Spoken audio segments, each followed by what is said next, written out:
Haleluya, puji Tuhan. Salam sejahtera dalam kasih Tuhan kita Yesus Kristus. Kita kembali lagi dalam renungan Yesus Kuatku yang akan senantiasa menguatkan kehidupan kita. Sebelum kita akan sama-sama membaca kebenaran firman Tuhan, mari saya ajak kita semua untuk berdoa bersama. Haleluya. Terima kasih Tuhan, kami bersyukur untuk kemurahan-Mu yang luar biasa. Cinta-Mu yang luar biasa dalam kehidupan kami. Kalau kami ada sampai hari ini semua oleh karena pertolongan Tuhan saja. Saat ini Tuhan kami rindu kembali diisi dengan kebenaran firman-Mu. Kami perlu firman itu dalam setiap langkah kehidupan kami. Biarlah Tuhan tolong supaya kami dapat mengerti, bahkan kami rindu untuk melakukan setiap kehendak-Mu dalam hidup kami. Terima kasih Tuhan, kami mengucap syukur dalam nama Tuhan kami Yesus Kristus. Haleluya, amin. Puji Tuhan. Tema hari ini yang akan kita bahas bersama adalah Amazing Love. Terdapat di dalam Yohanes pasalnya yang ketiga pada ayatnya yang ke-16. Demikian kebenaran firman Tuhan. Karena begitu besar kasih Allah akan dunia ini, sehingga Ia telah mengaruniakan anaknya yang tunggal, supaya setiap orang yang percaya kepadanya tidak binasa, melainkan beroleh hidup yang kekal. Haleluya. Kalau kita bicara tentang kasih tidak lepas dari pengorbanan. Dan hal tersebutlah yang dibuktikan oleh Allah Bapa kita melalui kehadiran Yesus di tengah-tengah umatnya untuk menebus, untuk menyelamatkan setiap orang yang percaya kepadanya. Karena kalau kita melihat dari ayat yang sudah kita baca bersama tadi, tentang karena begitu besar kasih Allah, dari kalimat ini kita mengetahui bahwa kasih Allah itu heran. Betapa kasih Allah itu menakjubkan dalam hidup kita. Kasih Allah itu adalah kasih yang mengagumkan. Bahkan kita bisa katakan bahwa apa yang telah dilakukan Allah dalam kehidupan kita di luar dari pemikiran kita sebagai manusia. Demikian kasih-Nya dinyatakan kepada setiap orang yang percaya, setiap orang yang berharap kepadanya. Dalam satu kisah juga di dalam Alkitab, dalam kitab Hosea, di situ kita melihat satu perjalanan kehidupan daripada Hosea, di mana datang perintah Tuhan kepada Hosea, tertulis di dalam Hosea pasalnya yang pertama pada ayatnya yang kedua dan ketiga. Di situ firman Tuhan katakan, ketika Tuhan mulai berbicara dengan perantaraan Hosea, berfirmanlah Ia kepada Hosea, pergilah, kawinilah seorang perempuan sundal dan peranakkanlah anak-anak sundal, karena negeri ini bersundal hebat dengan membelakangi Tuhan. Maka pergilah ia dan mengawini Gomer binti Diblaim. Lalu mengandunglah perempuan itu dan melahirkan baginya seorang anak laki-laki, dan seterusnya. Kita bisa membaca kisah daripada Hosea. Di sini dilihat bahwa perjalanan hidup yang dialami oleh Hosea bukan satu perjalanan yang mudah. Karena perintah yang diberikan oleh Tuhan untuk dia dapat menikahi bukan perempuan baik-baik, tetapi inilah yang dikerjakan dan dilakukan oleh Hosea. Dalam perjalanan pernikahannya, kita melihat bahwa istri yang diharapkan oleh Hosea untuk terus mencintainya berlaku tidak setia. Ya, dia melakukan banyak hal yang mengecewakan hati daripada Hosea. Bahkan disebutkan pada Hosea pasalnya yang kedua, dalam ayatnya yang keempat firman Tuhan katakan, sebab ibu mereka telah menjadi sundal, dia yang mengandung mereka telah berlaku tidak senonoh. Sebab dia berkata, aku mau mengikuti para kekasihku yang memberi roti dan air minumku, bulu domba dan kain lenanku, minyak dan minumanku.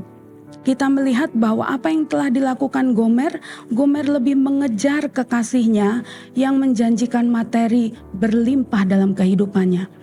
Tetapi pada akhirnya Gomer pun ditinggalkan, bahkan dikecewakan oleh kekasihnya.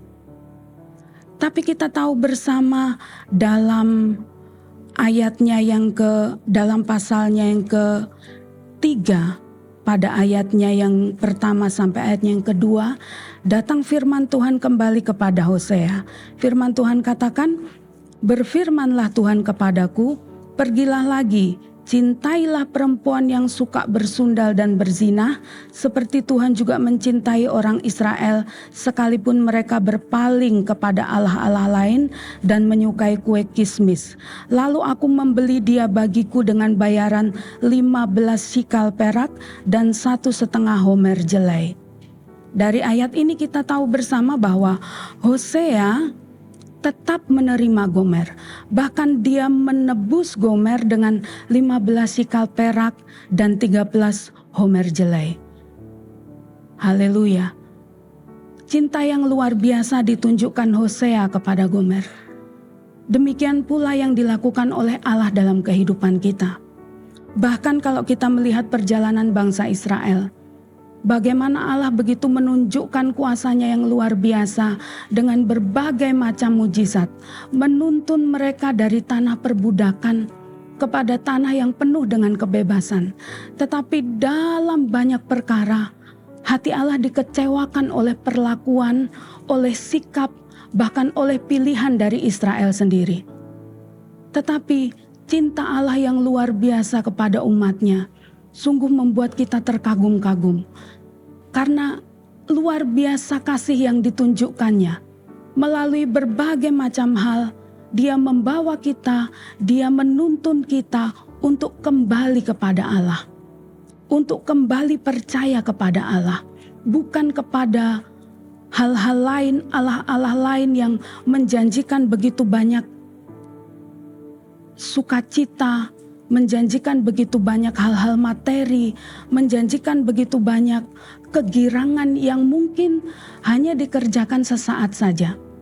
Tetapi kalau kita pandang kepada Yesus yang telah menjadi korban demi membebaskan kita dari belenggu dosa, kita melihat cinta yang luar biasa, kasih yang luar biasa daripada Allah sendiri dalam kehidupan kita. Kalau Hosea mampu untuk menerima Gomer yang sudah jatuh, bahkan sudah meninggalkan kesetiaannya, apalagi Allah yang kita sembah. Dia akan menerima kita kalau kita datang kepadanya. Memang kita manusia tidak luput dari kesalahan, tetapi biarlah kita terus berusaha hidup menyenangkan hati Tuhan, mengasihi Tuhan dengan tulus dalam kehidupan kita. Karena terlebih dahulu Allah telah mengasihi dan mencintai kehidupan kita. Puji Tuhan. Demikian pun kita mengalami kasih yang luar biasa itu melalui pengorbanan Yesus. Di dalam Roma pasalnya yang ke-5 pada ayat yang ke-8 firman Tuhan katakan, "Akan tetapi Allah menunjukkan kasih-Nya kepada kita oleh karena Kristus telah mati untuk kita ketika kita masih berdosa." Puji Tuhan, hargailah pengorbanan Yesus dalam kehidupan kita. Teruslah lakukan kebenaran firman Tuhan, hiduplah di dalam ketaatan dan kekudusan dalam kita mengiring akan Tuhan. Puji Tuhan, demikian renungan kebenaran firman Tuhan. Mari kita tundukkan kepala kita berdoa. Terima kasih Tuhan untuk kasih-Mu yang besar. Tak dapat kami membalas kebaikan Tuhan dalam kehidupan kami. Tetapi inilah kami Tuhan, kami menyerahkan hidup kami sepenuhnya ke dalam tangan kuasa-Mu. Tuhan akan menolong kami, memampukan kami untuk kami terus ada di dalam jalan kebenaran firman-Mu, melakukan setiap firman itu dalam ketaatan dengan dasar kasih kami terhadap Engkau ya Tuhan. Karena terlebih dahulu Tuhan sudah menunjukkan kasih yang luar biasa itu dalam kehidupan kami semua. Terima kasih Tuhan, terima kasih. Kami terima kebenaran firman-Mu dengan penuh ucapan syukur. Dalam nama Tuhan kami Yesus Kristus. Haleluya. Amin. Puji Tuhan, bersama Yesus aku kuat.